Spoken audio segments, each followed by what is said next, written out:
Hello everyone, তো সকলে কেমন আছো? আশা করছি সবাই খুব ভালো আছো আর আমিও খুব ভালো আছি।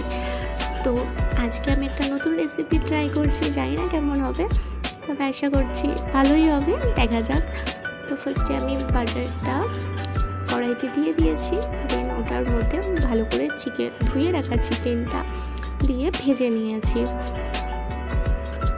তারপর ওই কড়াইতেই এরপর ওই তেলের মধ্যে গোটা গরম মশলা, পেঁয়াজ, আদা, রসুন আর গোটা কয়েক লঙ্কা ভেজে নেব, আর 4-5টা মতো কাজু আর টমেটো ও ভেজে নেব।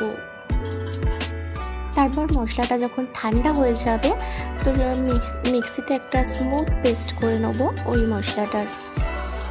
চিকেনটাকে আমিও সর্ষের তেলেই বানিয়েছি।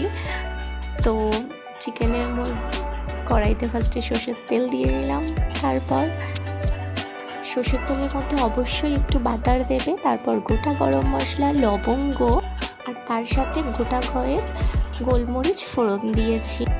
আর তারপর পেঁয়াজ, রসুন, আদা যেটা আগে থেকে কেটে রাখা ছিল কুচি করে, সেটাকেই একটু নাড়াচাড়া করার জিরে গুঁড়ো, গোলমরিচ গুঁড়ো, স্বাদমতো হলুদ আর লাল লঙ্কা গুঁড়ো আর ভালো করে ভেজে নিয়ে দিয়ে দিলাম সেই মশলা আগে থেকে করে রাখা পেস্টটা।